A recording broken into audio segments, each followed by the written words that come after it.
Shidou is a pathetic, lonely, worthless cis-con loser who can't even look girls in the eyes. But one day, he discovers that his sister runs a secret organization and now he's forced to rizz every hot spirit baddies and clap them in order to save the world. In the end, he ends up with a harem full of total baddies. So, how do I look? Shidou was still snoring in bed when his little sister Kotori came to wake him up.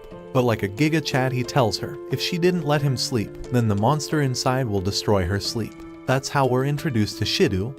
He finally gets up, heads to the kitchen, and starts making breakfast. While eating, they turn on the TV and see breaking news about another spacequake, those strange, deadly energy explosions. The anchor explains that the first one happened 30 years ago. After that, they appeared every 5 years, but then suddenly stopped for 25 years, until now. The latest one just hit their hometown, Tengu City. But Shidou doesn't think much of it and just keeps eating with Kotori. Later, while walking to school, Kotori gets excited and begs Shidou to take her to a restaurant one day. He agrees. As they're chatting, some girls pass by and start whispering after seeing how close they seem as siblings. It's a bit odd to them. Just then, Shidou's friend Tanamachi, who's openly bi, joins the conversation and randomly starts talking about how he's gotten into a dating simulation game lately. During class, a mysterious girl with silver white hair suddenly calls Shidou by name out of nowhere. He has no clue who she is, but she casually sits next to him. Confused, he turns to Tanamachi and asks, "Who is this girl?" Tanamachi is shocked he doesn't recognize her. She's the famous genius student, Origami Tobiichi. Throughout the class, she keeps staring at Shidou without saying a word, which makes him super uncomfortable. After school, Tanamachi tells Shidou they should head home together, but Shidou says he has plans. Tanamachi jokes that the only girl who'd hang out with him is his sister, because with a face like his, no other girl would ever say yes. Shidou shrugs it off and confirms that he's actually meeting Kotori. Suddenly, emergency sirens start blaring all over the city. A massive spacequake is about to hit, and everyone rushes to emergency shelters. Shidou gets worried, realizing that Kotori might still be waiting at the restaurant. He tries calling her but can't get through. He quickly pulls up her GPS location, and yep, she's still there. He panics and runs out, determined to find her. But right then, the spacequake hits, and he's thrown back. When the chaos settles, Shidou spots a beautiful girl standing calmly in the middle of the destruction, wearing some kind of glowing battle armor. Before he can figure out what's going on, she suddenly whips out a glowing sword and points it at him, assuming he's there to fight her. Shidou freaks out and tells her he's not dangerous. He can't even kill a bug. Just then, missiles start flying in her direction. A group of armed soldiers shows up and starts attacking her. She activates a glowing force field that blocks all the attacks and charges at them, unleashing an insane amount of power. Shidou watches in shock as another fighter joins the battle, and it's none other than Tobiichi, suited up and ready to go head-to-head with the armored girl. The fight between the two girls is intense. Their weapons collide, creating a giant shockwave that knocks Shidou unconscious. When he wakes up, he finds himself in a futuristic medical room with a gloomy, sleepy-looking woman standing beside him. She introduces herself as Eurasian, the ship's analysis officer. She tells him he was brought here unconscious and that he's currently inside an airborne command ship called Fraxinus. Still dazed, Shidou asks about Kotori. Riani assures him she's fine and takes him to meet the person in charge, who turns out to be none other than Kotori herself. But she's totally different now, dressed in a military uniform and acting like the boss. Shidou is completely thrown off. Kotori casually welcomes him to Ratatosker, the secret organization that she runs. Kotori explains that the armored girl he saw during the quake isn't human. She's called a spirit, a powerful being from another dimension.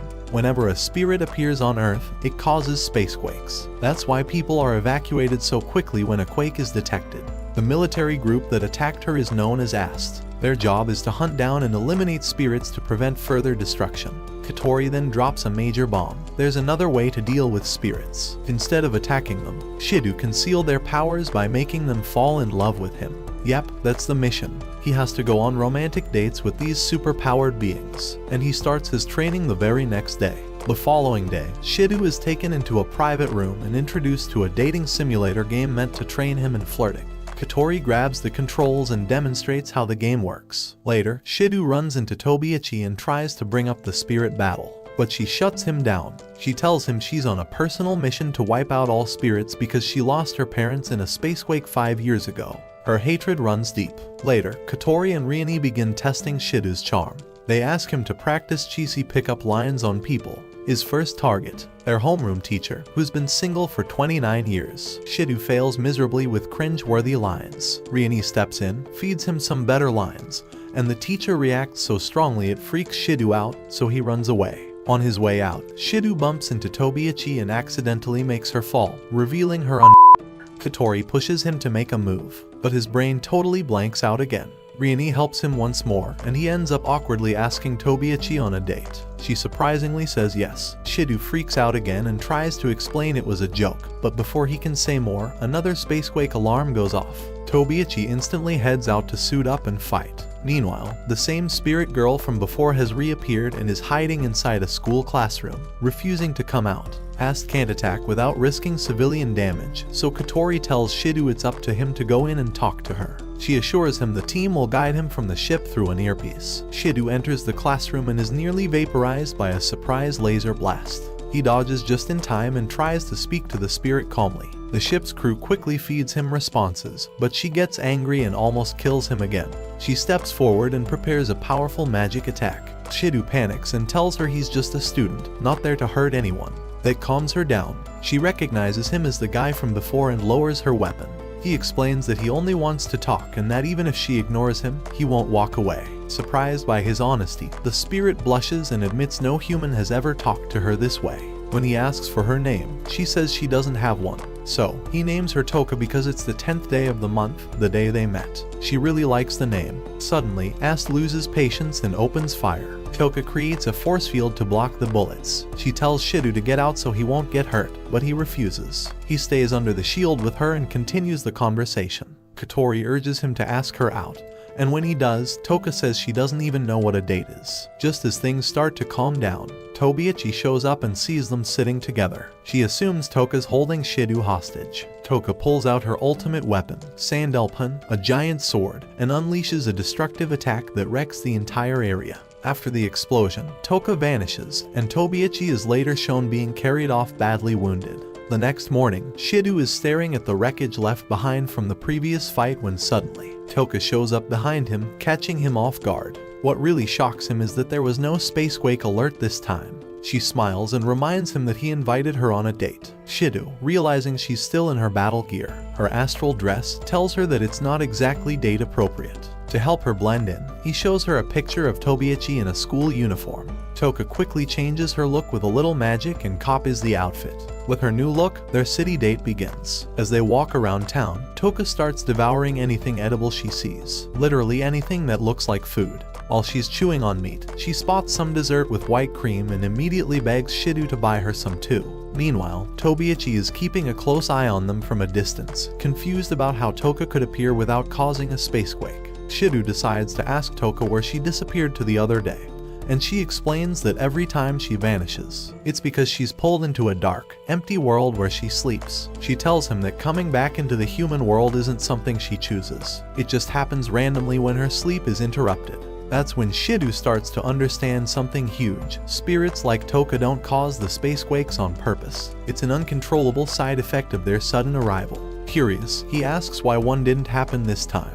But Toka avoids the question and instead says she wants more meat, which he can't afford anymore. Eventually, they stop by a fancy restaurant. Shidou tries to stop her from going in since he's broke, but Toka insists. Just when things get awkward, Tanamachi shows up and hands Shidou some cash like a total lifesaver. Once inside the restaurant, Shidou is shocked to see Riani already there. She casually says that they somehow managed to track and enter this dimension. As they take their seats, Kotori also shows up out of nowhere. She recommends that Toka try the overkill special course. Toka starts eating again like there's no tomorrow. Shidou turns to Kotori, asking what's really going on here. She casually says that she's just trying to help increase Toka's affection for him, since he's definitely not winning anyone over with his looks. Before leaving, she tells Shidou to head toward the south side of the station when they finish. Following her advice, Shidou continues the date with Toka. Suddenly, the area transforms into a large amusement park out of nowhere, clearly created by Ratatosker to spice up the mood and help Shidou succeed in his mission. While they enjoy their time, Toka continues stuffing herself with meat. From the shadows, Tobiichi changes into her combat gear, ready to strike. As evening sets in, Toka tells Shidou that she really enjoyed herself and has started to see humans in a more positive light. Before, she thought they all wanted to kill her, but now she understands why groups like Ast are after her, because her arrival unintentionally causes destruction. She begins to feel guilty and says she might not belong in this world. Shidou reassures her, pointing out that no space quake happened this time. But Toka says this might have just been a lucky break, next time could be worse. Shidou then makes a bold move and asks her to stay in the human world for good. He promises to help her understand everything about this place. Toka warns him that people like Ast will never accept her, but Shidou tells her that he doesn't care. He accepts her no matter what. This shocks her, and she reaches out to hold his hand. Right at that moment, Tobiichi, who had been aiming at Toka with a sniper rifle, accidentally pulls the trigger, and instead of hitting Toka, she shoots Shidou straight in the chest. He drops to the ground, motionless. Tobiichi panics, horrified that she just killed him. Toka goes into full rage mode. She summons her astral dress and her massive sword, Sandalpon, then launches a deadly attack toward Tobiichi. Alarms ring out from Fraxinus as the system warns of a spacequake. The crew is freaking out over the city's safety, but Kotori remains calm.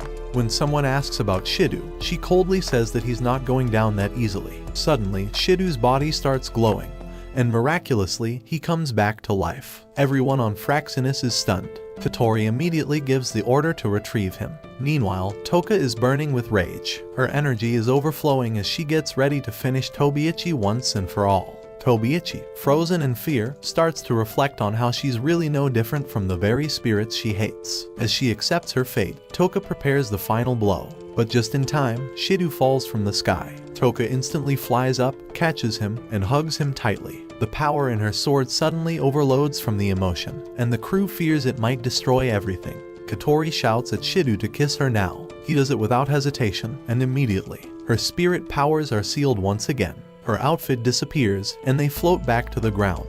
Toka smiles and asks Shidou if they can go on another date. He agrees, though his wallet is basically dead. A few days later, while walking, he sees a young girl fall in the rain. He runs to help, but she quickly pulls away and tells him not to hurt her. He's confused and concerned. The next day, it rains again, even though the forecast said it wouldn't. Passing the same spot, he remembers the girl and her creepy little puppet. When he gets home, he goes straight to the bathroom, only to walk in on Toka completely naked. He rushes to ask Kotori what the hell Toka is doing living in their house. Kotori casually explains that after the kiss, a special bond was created between them, sealing her powers. Because of that, they're now spiritually linked. Shidou asks how that's possible. Kotori says they only figured it out through analysis at Ratatoskr. Riani then adds that if Toka's emotions go haywire, her sealed powers might flow back into her. Since she feels safest near Shidou, it's best for her to stay with them for now, until a proper home for spirits is built. Kotori also mentions this gives Shidou more opportunities to practice handling other spirits, which makes him wonder why he needs to deal with any more girls after sealing Toka's powers. She drops the bomb that there are still more spirits out there needing his special talent. She sets up a bunch of training exercises to help Shidou get cozy with Toka, but every time he messes up, Toka gets flustered and whacks him for being a perv. The next day, Mana and Tobiichi argue over Shidou again like usual. Suddenly, a new spacequake alert pops up, and everyone is evacuated. Tobiichi gears up for battle. Meanwhile, Riani tells Shidou that Toka's powers are sealed, so she's pretty much useless in battle now and shouldn't be exposed to danger. He hands Toka over to their teacher and rushes to Fraxinus. There, they discover the spirit currently being attacked is the same blue-haired girl Shidou saw a few days ago, Yoshino. Determined to save her, he suits up and enters the building where Yoshino is hiding. She's quiet, but her puppet does all the talking for her, which creeps him out. Kotori warns Shidou that Yoshino's mood is crashing fast. He tries cheering her up by asking her out, but she thinks he's literally talking about dates on a calendar. Meanwhile, Toka learns from some loose-lipped crew members that Shidou is out in danger and immediately rushes out to find him. Yoshino is standing up high, trying to keep her balance like she's in the circus. Shidou tries to get her down, but she slips and falls, accidentally kissing him. Toka sees this from a distance and loses it, asking Shidou if this was what he came to do. He's speechless. Kotori alerts him that Toka's sealed powers are reawakening. Now furious, Toka starts yelling like a scolding girlfriend. Yoshino's puppet even insults her, saying Shidou must be tired of her and wants someone new. Toka grabs the puppet and threatens to shut it up permanently. Yoshino rushes over to take it back, but Toka refuses and demands that Shidou choose between her and Yoshino. Kotori warns that Yoshino's mental state is collapsing. Shidou tries to calm Toka and tells her to give the puppet back, but that only makes her more upset. She thinks he's choosing Yoshino. Suddenly, Yoshino summons her powerful ice creature, Zadkiel, who starts attacking. Shidou protects Toka from the chaos, but Yoshino escapes by riding her ice beast as Ast fires at her. She manages to escape. Back at the building, Shidou tries to comfort Toka, but she pushes him away, thinking he clearly prefers Yoshino now. After everything that happened, Toka was feeling really down and completely shut herself off from Shidou. She avoided him completely, refusing to speak. Rieni decided to personally check on her and give her a bit of emotional support, hoping to figure out what was going on in Toka's head. Meanwhile, Kotori and Kaiue were back at the building trying to make sense of the situation between Shidou and Yoshino. They were confused. Shidou kissed Yoshino, so why didn't that seal her powers like it did with Toka? Something didn't add up.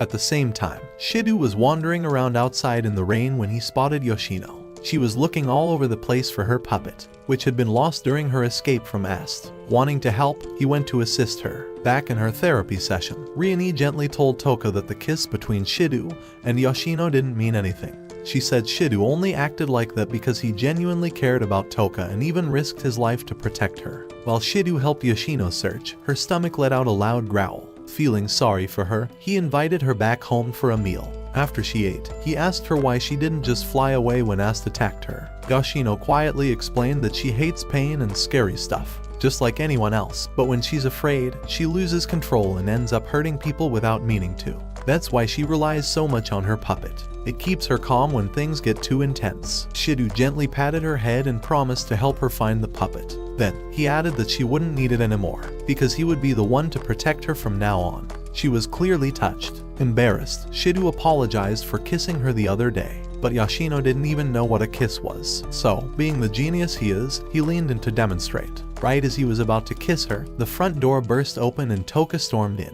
She had come to apologize for the way she treated him, but froze when she saw the two in a very suspicious position. Fuming with jealousy, she left without saying a word and later took out all her frustration on her poor, innocent pillow. Later, Shidou got intel that Yoshino's missing puppet had been located in Tobiichi's house. He rushed over to her place and rang the bell. She let him in and offered him some nasty-looking tea before disappearing into the bathroom. While she was gone, Shidou used the opportunity to sneak around her place like a total thief until he finally found the puppet. He quickly sat back down and tried to act normal. Tobiichi came back, looking a little too comfortable as she sat close to him. Despite being distracted, Shidou asked her why she hated spirits so much. He tried explaining that not all spirits were dangerous, using Toka and Yoshino as examples, but she wasn't having it. She said a spirit took her parents away 5 years ago, and no matter what anyone said, she couldn't forgive them. Shidou explained that Toka's powers were sealed now, so she wouldn't cause any damage anymore. Still, Tobiichi said no one could guarantee that things wouldn't go wrong again.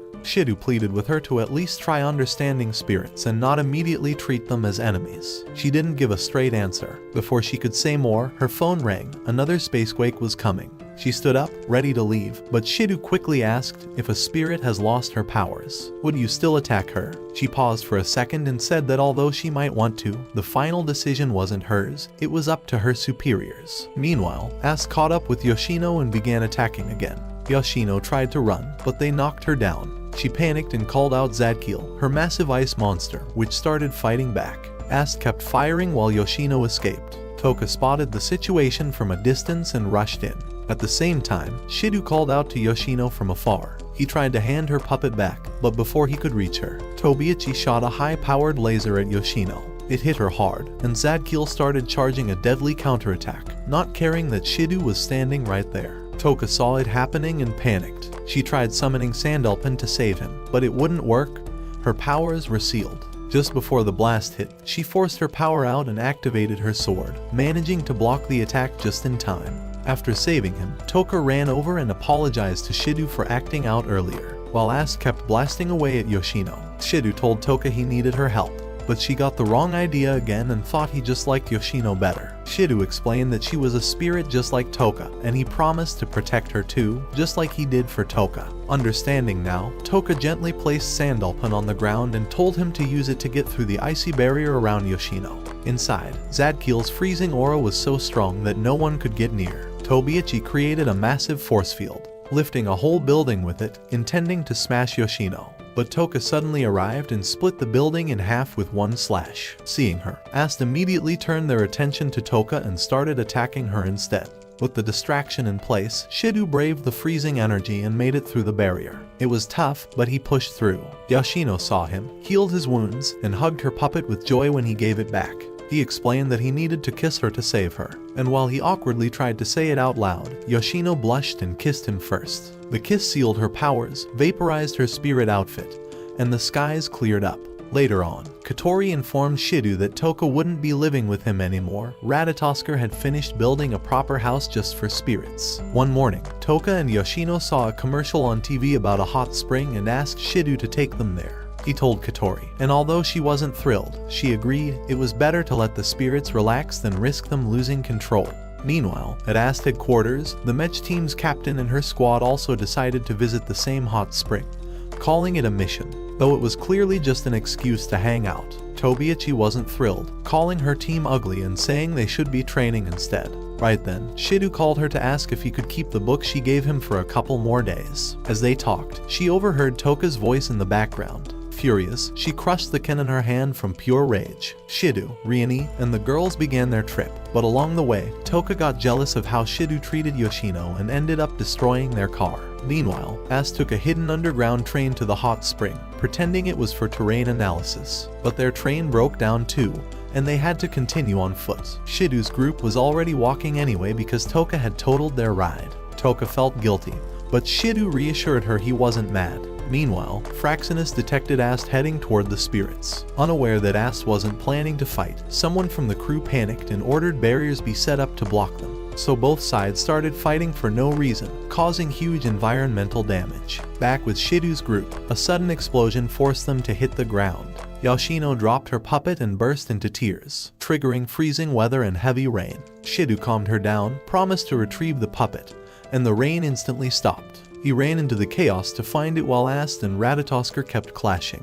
He finally found the puppet, but just as he picked it up, another explosion came flying toward him. Right before it hit, Toka appeared in her spirit form and shielded him with a barrier. Seeing Toka in her astral dress, Ast almost attacked her again. But before Tobiichi could act, Toka vanished with Shidou in an instant. Afterward, Kotori took Shidou and the girls to a super cheap hot spring location that a Fraxinus crew member found while on punishment duty. The Ast team also arrived, sticking to their original plan. Tobiichi, who only came because Shidou would be there, started searching for him, but couldn't find him anywhere. Meanwhile, a new member named Takemiya was introduced to the Ast team. They were shocked to hear that she once defeated a spirit. She sat next to Tobiichi while the captain showed the team footage of their last fight with Yoshino. Tobiichi asked Takemiya about the spirit she fought. Takemiya said it was very different from the ones they usually faced, which is why she got transferred to this squad. While watching the screen, Takemiya spotted Shidou and was surprised. Tobiichi looked nervous. After the meeting, she told Takemiya that Shidou never mentioned having another little sister. Takemiya asked if she knew him, and Tobiichi casually replied that she and Shidou were lovers, leaving Takemiya absolutely stunned. Soon after the chaos, a new student transfers into Shidou's class. Her name is Kurumi, and the moment she introduces herself, she casually announces that she's a spirit, shocking everyone in the classroom. She then says she needs someone to show her around the school after classes. One eager guy volunteers, but she completely ignores him, walks straight over to Shidou's desk, and says he's the one she wants. The entire class is stunned, and Shidou is beyond confused. At Ast headquarters, they confirm that this new girl is indeed a spirit, and Takemiya tells the team that Kurumi isn't just any spirit, she's terrifying. Kurumi has personally wiped out over 10,000 people, and that's not even counting the deaths caused by her space quakes. The Ast soldiers are left speechless. Later that day, Shidou meets up with Kurumi as planned, unaware that Toka and Tobiichi are secretly following and spying on them. While talking, Shidou, following the dumb advice from the Fraxinus crew, awkwardly asks Kurumi the color of her under. Instead of getting mad, Kurumi smirks, teases him, and makes a very suggestive move before he stops her just in time. Trying to change the subject, Shidou asks why she called herself a spirit. Kurumi says not to act like he doesn't already know, making him even more confused. When he asks how she knows so much about him, she refuses to give any answers and instead leans in close, saying she's liked him ever since she heard about him. She suddenly grabs his hand and flirts hard. making Shidou seriously question what he's gotten into, until the two spies fall out of hiding and accidentally reveal themselves. As they part ways, Kirumi whispers something wild in Shidou's ear, "Next time we're alone, I'll eat you." Shidou turns pale and thanks the heavens that Toka and Tobiichi interrupted when they did. Who knows what might have happened otherwise. On her way out of school, Kirumi crosses paths with a group of cocky guys trying to mess with her. She plays along, pretends to agree to go with them, then lures them to a hidden spot where she literally devours them. Takemiya shows up just in time, but Kirumi disappears before anything can happen. A few minutes later, Takemiya runs into Shidou, who's walking home with Toka and Tobiichi. Out of nowhere, Takemiya jumps at him, calling him big brother and hugging him tightly. Shidou is left wondering who this girl even is. She follows him home excitedly, super hyped that her big brother is alive. Kotori, however, gets irritated and the two girls argue over who's the real sibling. Later, Shidou asks Takemiya where she's been all this time. She dodges the question and quickly leaves, leaving everyone wondering what she's hiding. The next day in class, the homeroom teacher starts roll call and realizes that Kirumi isn't present. Everyone's confused. Why would a new student already be skipping school? Takemiya confidently says she won't be showing up again, only for Kirumi to walk in seconds later like nothing happened, surprising everyone. During lunch, Shidou gets a secret message from Kotori, asking him to meet in the physics lab. When he gets there, she and Riani show him shocking footage of what happened the previous day. With Takemiya, ambushed Kirumi and totally obliterated her. But now she's back in school like nothing happened. They have no idea how she survived. Meanwhile, Tobiichi meets Kirumi in the locker room and bluntly asks how she's even alive after yesterday's attack. Without warning, creepy shadowy hands rise from the floor and pin Tobiichi down. Kirumi looks down at her and says all their efforts are a waste of time. When Tobiichi asks what her goal is, Kirumi casually reveals that she came to the school for one reason. She wants Shidou and everything inside him. Later after school, Shidou approaches Kirumi and nervously asks her on a date. He's only doing this because Kotori ordered him to, hoping they could learn more about her. Kirumi smiles, thrilled, and says yes. As she walks away, Tobiichi appears and demands to know what Shidou was doing with the devil. He dodges her questions and quickly walks off. Back home, Toka does a weird dance in front of Shidou and pulls out a ticket from between her.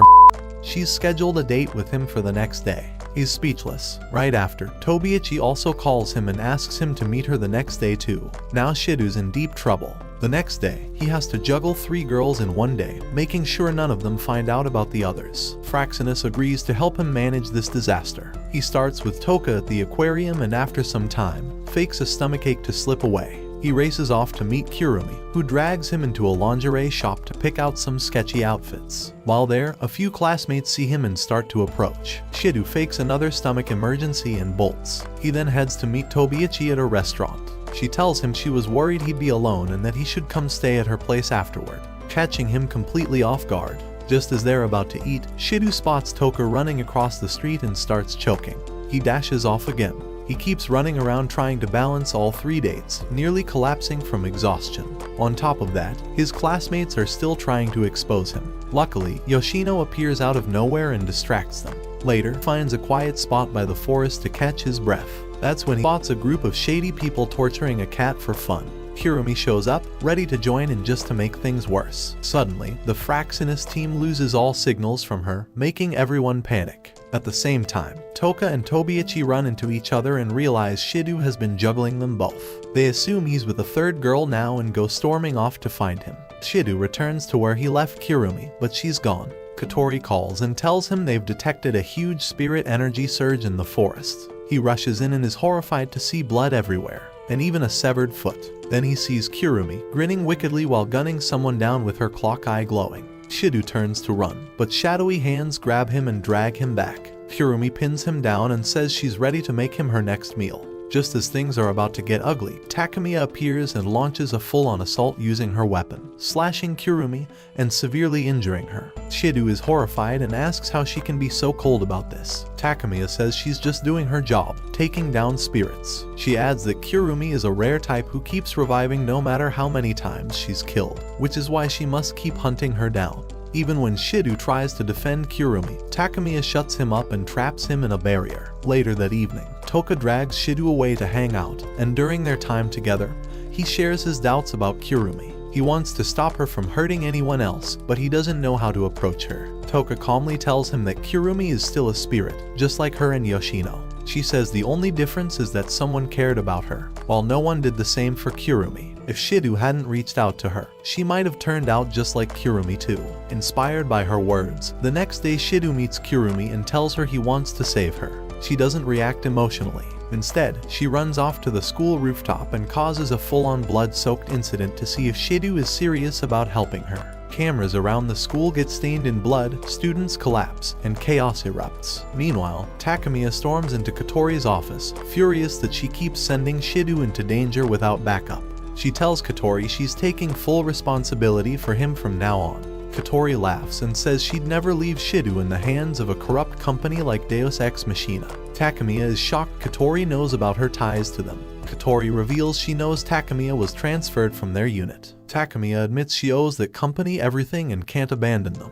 But Kotori drops another bomb. Fraxinus analyzed Takemiya's saliva and found that the company injected her with massive amounts of spirit energy, cutting her lifespan to just 10 years. Takemiya is speechless, she never knew. Before they can say more, they both get a call. Something terrible is happening at the school. They immediately rush out to face it. While chaos was breaking out on the rooftop, Shidou noticed something strange. Toka and Yoshino were both writhing in pain, completely overwhelmed, while he seemed perfectly fine. Confused, he asked Riani what was going on, and she explained that both Toka and Yoshino's spirit powers were currently sealed inside of him. That's why they were reacting and he wasn't. Suddenly, Kirumi's voice echoed from above. She was calling him to come up to the rooftop if he had something to say to her. Without hesitation, Shidou took off. Tobiichi, meanwhile, activated her mech gear and also made her way up, but before she could reach the roof, one of Kirumi's creepy clones blocked her path. Down below, Toka realized Shidou was walking into serious danger, so she forced herself to unlock her sealed powers, but right as she did, another version of Kirumi jumped her and attacked. On the rooftop, Shidou finally came face to face with Kirumi, who was standing calmly in the middle of a magical barrier. He asked her what in the world she was doing, and she explained it was a special trap called the Time-Eating Castle. It drained time from anything that stepped into her shadow. She also pointed to the glowing clock in her left eye, telling him it kept track of her remaining lifespan. Using magic cost her time, so to refill it, she stole it from others. Kirumi then told him the real reason she came to the city. She wanted him. And not romantically, she literally wanted to consume his time by devouring him. Shidou offered himself to her as long as she promised to leave the others alone. But she told him she wasn't interested unless he took back all the nonsense he said earlier about trying to save her. Shidou begged her to stop the barrier but insisted he still believed she could be saved. That just made her mad. In her rage, she triggered a full-blown space quake. Alarms blared through Fraxinus. Riani quickly informed Shidou that Kirumi's mental state was shifting. She was scared, not angry. Realizing this, Shidou climbed onto the railing and threatened to throw himself off the building if she really wanted to eat him. Kirumi told him to quit acting, but Shidou suddenly leapt off. Shocked, Kirumi dove down and caught him mid-fall before he hit the ground. While she held him, he told her he'd rather die than give up on her, and demanded she erase the blood that had stained the. She snapped her fingers, and it vanished instantly. Shidou then started trying to reason with her, telling her she didn't have to live this way. As if she was starting to listen, she slowly reached for his hand. But just then, one of her clones stabbed her through the back and absorbed her body into itself. Shidou was caught in the arms of the clone, who started to reach for him, but Takemiya burst in, sliced off the hand, and jumped in to protect him. Kirumi, now as her clone self, summoned a custom-made gun and timepiece. With a single shot, she reversed time, regrew her injured arm, and instantly reappeared behind Takemiya to blast her again. Toka and Tobiichi arrived on the rooftop, but before they could help, Kirumi summoned an army of her clones. She explained to Takemiya that no matter how many times she was defeated, she could never die, because she existed in countless versions, each from a different timeline.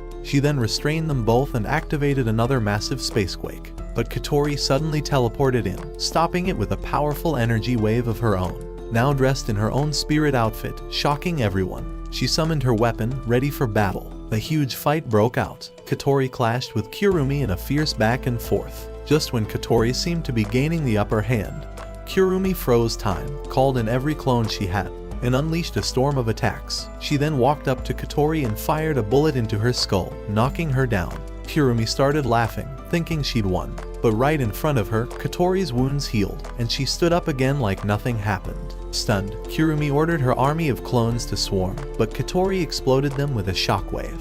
Desperate, Kirumi shot herself to trigger more power, draining herself but severely weakening Kotori. Kirumi charged up for a final strike, but Kotori summoned a massive cannon-like weapon and blasted all the incoming clones, destroying Kirumi's time clock in the process. Weakened, Kirumi collapsed. Kotori charged up again for a finishing blast, but Shidou panicked. Afraid she might kill Kirumi, he ran in to stop her just as she fired. The shot hit him instead. Kotori froze, realizing she had just attacked her brother. Later, Shidou woke up in a hospital bed, sweaty and dazed from a strange dream where he saw himself and Kotori trapped in a fiery battlefield.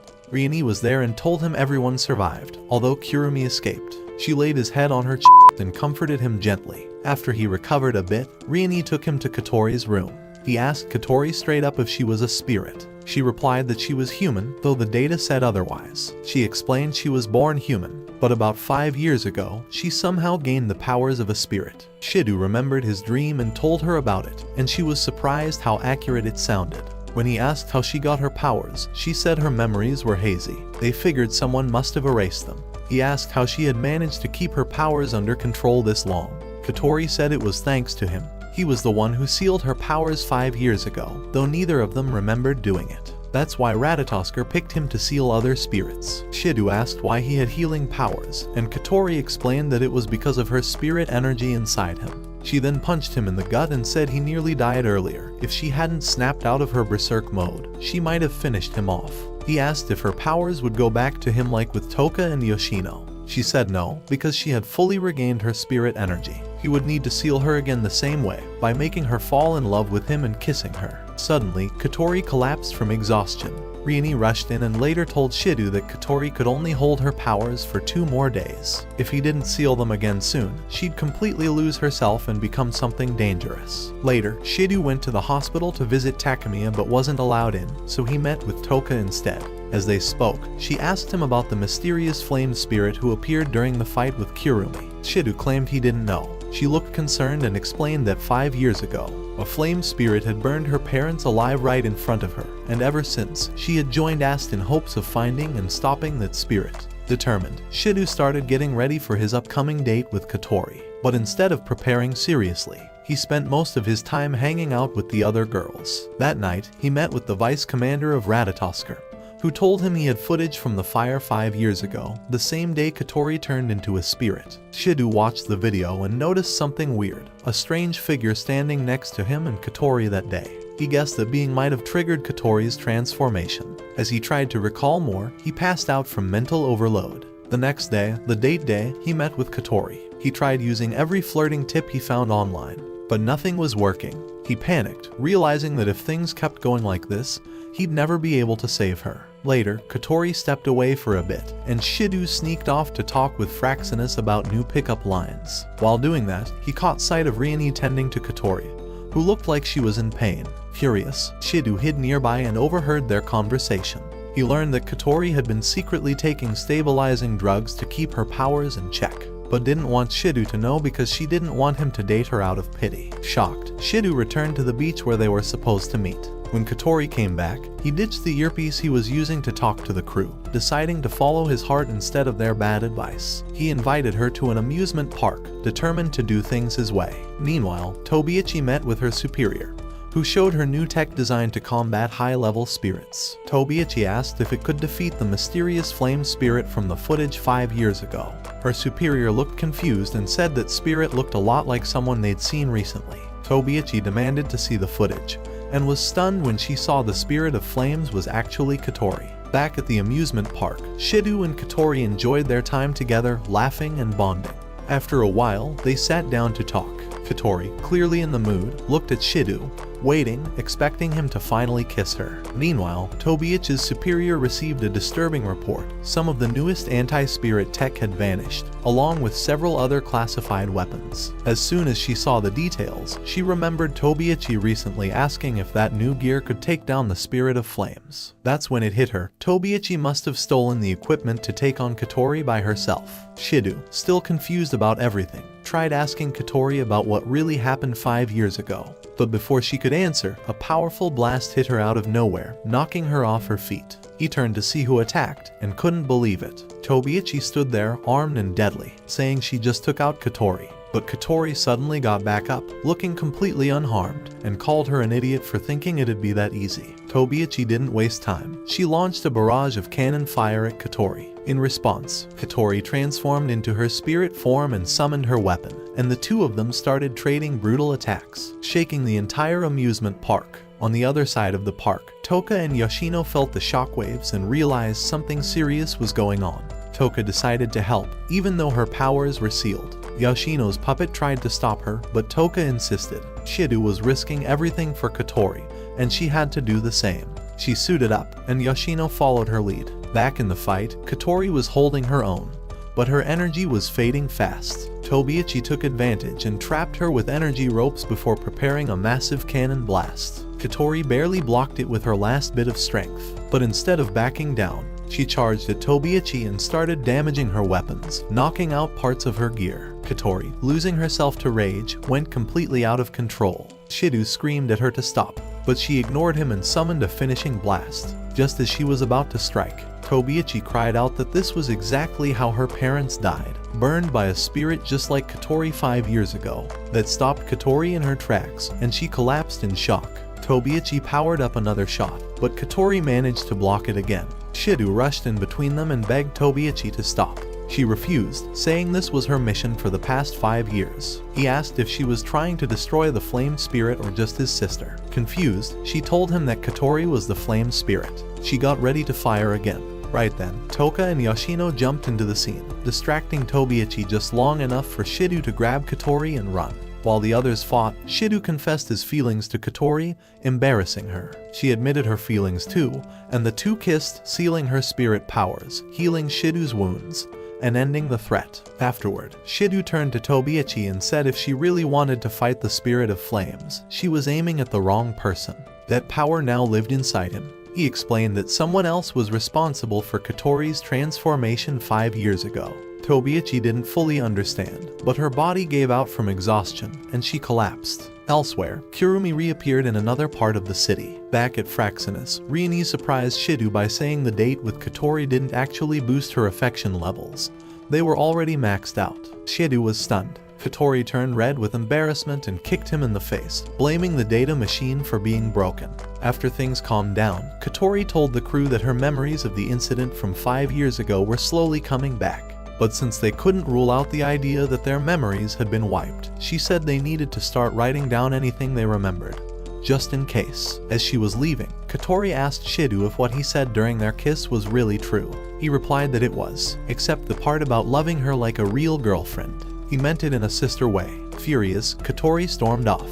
A few weeks later, Shidou woke up to a massive explosion. Running through the house like an anime character, he found Toka crying her eyes out. She had spilled juice all over his important notes and was convinced he'd hate her forever. With her emotions spiraling, she nearly triggered a mini space quake.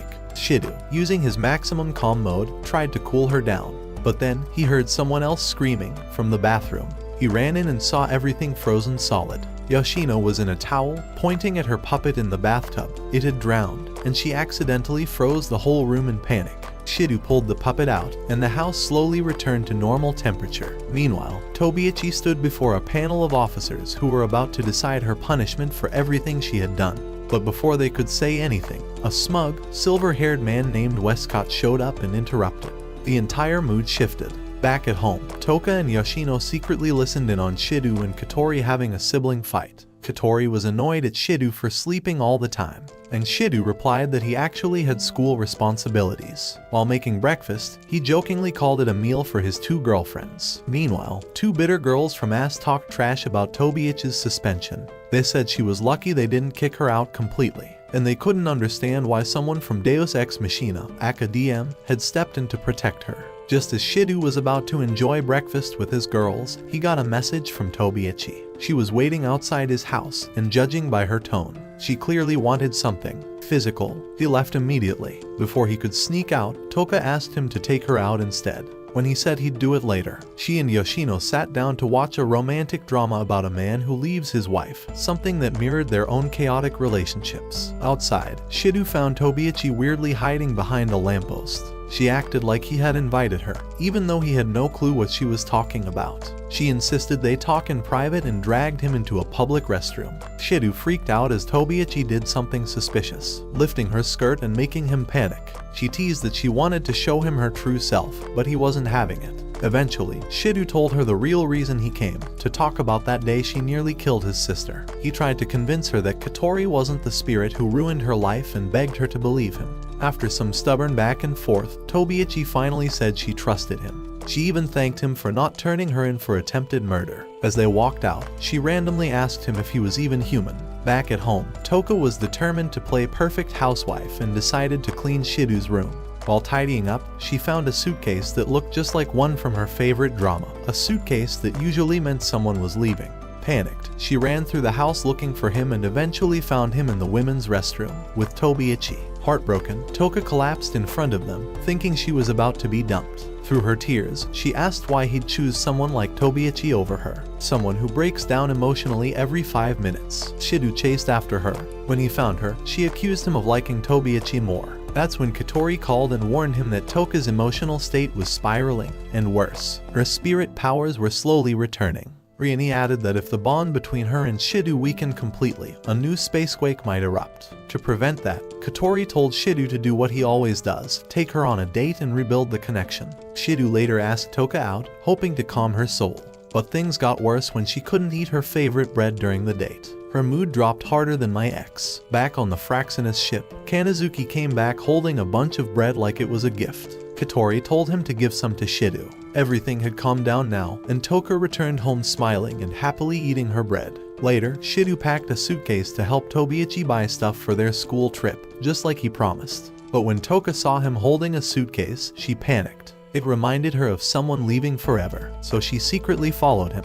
At the train station, she saw him with Tobiichi and thought he was leaving her behind. Freaking out, she used her powers, grabbed Shidou's suitcase, and ran off. Since Toka's spirit powers were now out of control, the whole city went into alert. Shidou chased after her and finally found her in the park. He explained everything, that he wasn't running away, just going shopping. But her powers were already going wild, and she accidentally hurt him. Back on Fraxinus, Riani told everyone that Toka had reached the danger zone. Her spirit energy could destroy everything, including herself. But Kotori told the crew to hold back.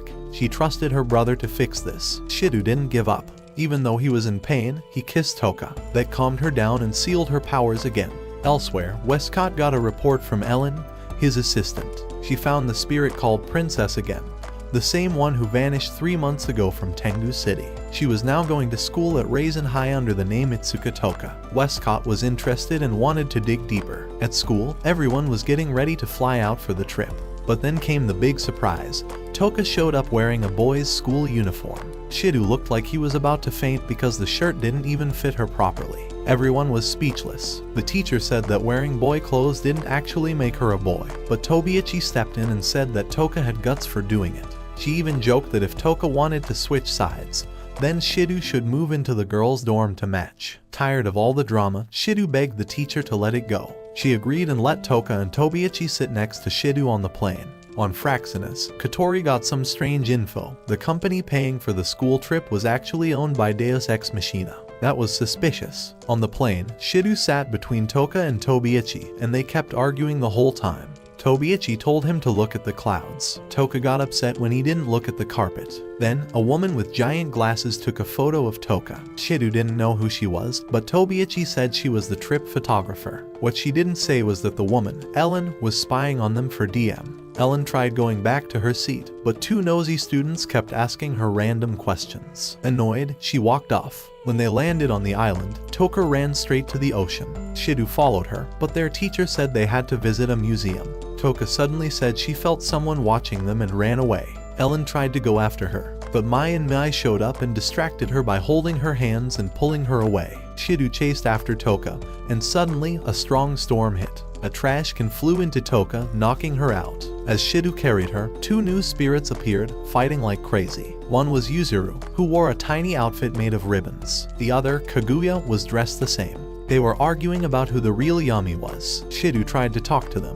but they said this was their sacred battle. Then Yuzuru said they had been fighting forever and getting nowhere. So, she suggested a new way to settle it. Whoever won Shidou's heart would be the winner. Back with the school group, Tobiichi was worried when Shidou didn't come back. She was about to go look for him when she saw him returning with the 2 new girls and an unconscious Toka. Seeing that the new girls had bigger curves, Tobiichi's jealousy exploded.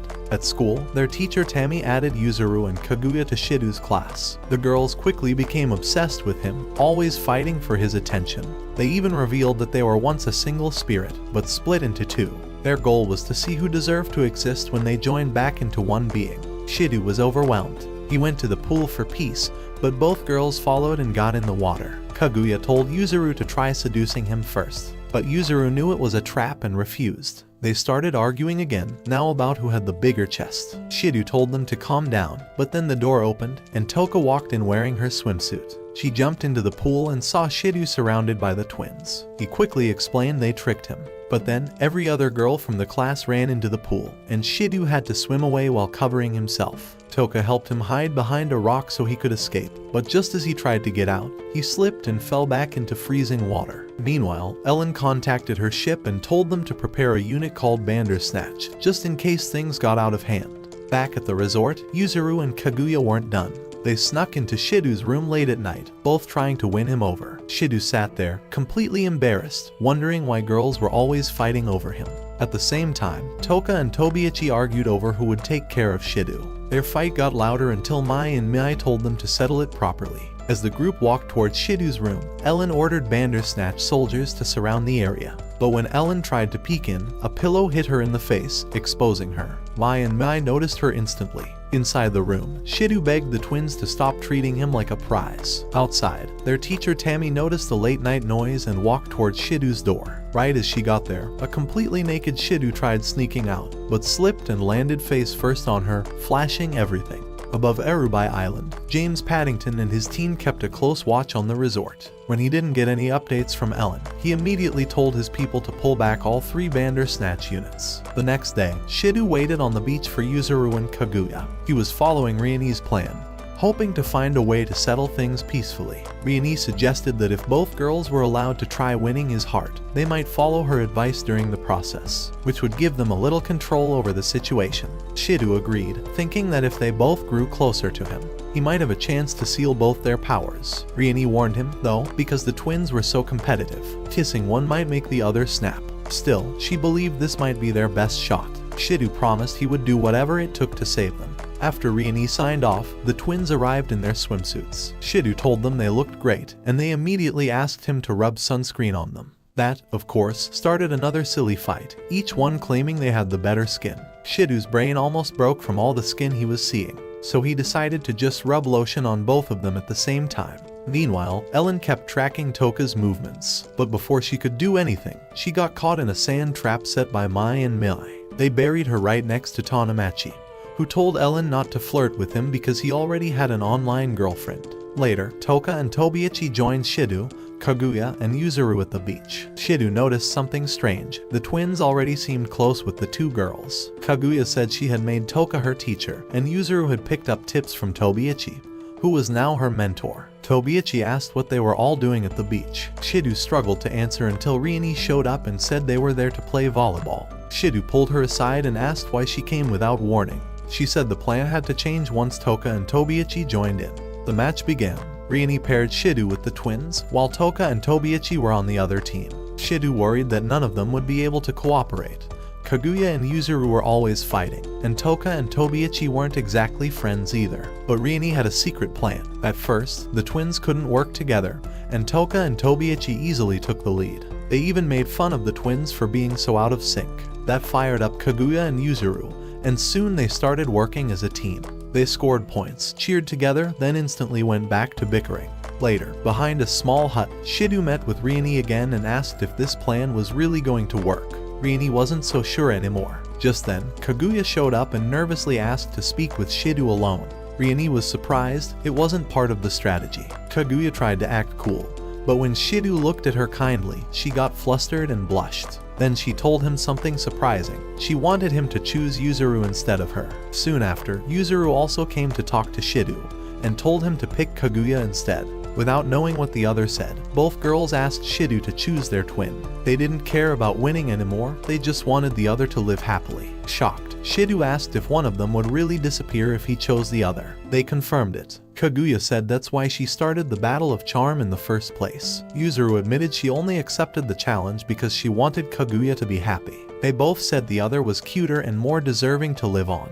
Then they gave him a warning. If he didn't choose either of them, they'd destroy the entire island. That night, Shidou told Toka everything. But while he was talking, Kaguya and Yuzuru overheard him, which kicked off a new fight between them. Elsewhere, Tobiichi walked outside the hotel looking for Shidou but came across a lone Bandersnatch. Before it could attack, Rini appeared and asked what she was doing out there. Tobiichi hesitated for a second, and the robot launched at them. Back on Fraxinus, Kanazuki made a bold move. He launched a special unit called Folium and turned off the ship's invisibility, revealing their location. The ship quickly disappeared again, but not before Paddington recognized it as Ratatosker's airship.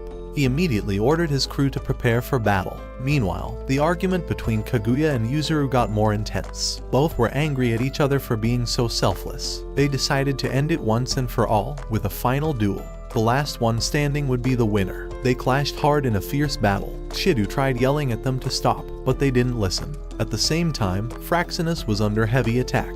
Kanazuki, for some reason, was shaking in excitement. Seeing this, Shizaki contacted Kotori and asked if he had realizing something was wrong. Kotori demanded to know what was happening. Shizaki finally explained the airship was under attack, and they might not be able to hold out. Despite how serious things were, Kotori stayed calm and told her team everything would be fine, as long as they followed Kanazuki's orders exactly. On Rubai Island, the fight between the twin spirits, Kaguya and Yuzuru, was still going strong. Shidou watched from below and couldn't understand why they were fighting so hard when it was obvious they really cared about each other. Suddenly, Toka stopped him and said she sensed something nearby. They looked toward the forest and saw glowing lights, and then heard a voice they knew. It was Ellen. She stepped out from the shadows and said she had been waiting for the perfect time to confront Toka alone. But when she spotted the twins, she froze for a second and called them by their spirit codename, Berserk. Confused, Shidou asked who Ellen really was and if she worked for Ast, but she denied it. Then she gave a signal to the Bandersnatch robots, ordering them to grab Toka.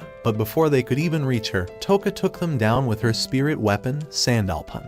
Ellen now had proof Toka was definitely the spirit known as Princess. Calmly, she asked Toka to come with her. Toka refused and raised her sword at Ellen. Shidou rushed in and begged her not to attack an unarmed person. But Toka stood firm. She said Ellen had a strange and dangerous aura, even worse than Ast soldiers. Right after that, Ellen suited up in her combat gear and said she'd fight Toka herself, no backup, just her. Without wasting time, Toka charged in with Sandalpun. The two clashed in the air, moving fast and hard. Ellen blocked a few strikes and called Toka weak. She broke through Toka's guard and shattered her sword, sending Toka crashing to the ground. Worried, Shidou tried to run to her, but the Bandersnatch units blocked his way. Ellen told them to capture Toka and take her away. Shidou, frustrated and helpless, suddenly shouted her name, and something crazy happened. All the Bandersnatch robots exploded. Sandalpun appeared in his hand, just like it had with Toka earlier. Both Ellen and Shidou were shocked. Somehow, he had summoned Toka's angel. Meanwhile, Fraxinus and the enemy ship,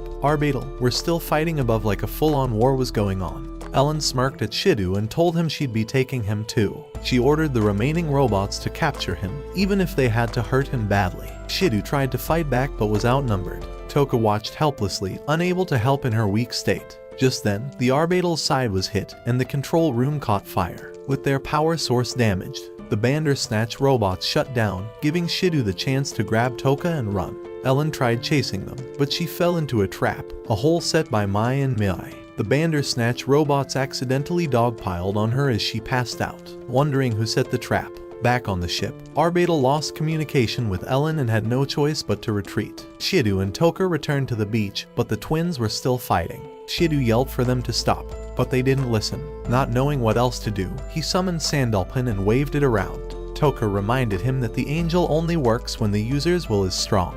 She placed her hand on top of his and helped guide him. Shidou took a deep breath, focused on his goal, and swung the sword. A blast of power shot out, cutting through the storm the twins had created and finally catching their attention. Shidou told them he had a way to help. He could seal both of their spirit powers so they could live without disappearing. At first, the twins didn't trust him because, well, he's a guy. But when they imagined what life could be like, they agreed to give it a shot. Just then, the orbital ship came back, flying overhead. Paddington was determined to capture Toka and the twins. The twins glanced at each other and nodded. Together, they summoned their angels and combined their powers into a massive bow and arrow. In perfect sync, they fired and blew the ship out of the sky. After that, they turned to Shidou, thanked him, and kissed him at the same time. Their astral dresses faded as their spirit powers got sealed inside him. But then, Toka appeared behind them, furious, demanding to know what Shidou was doing.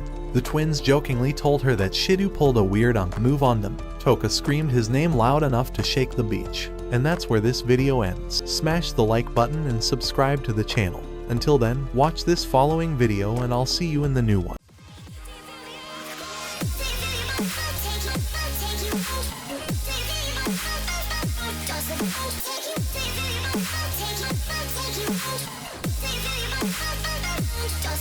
Take you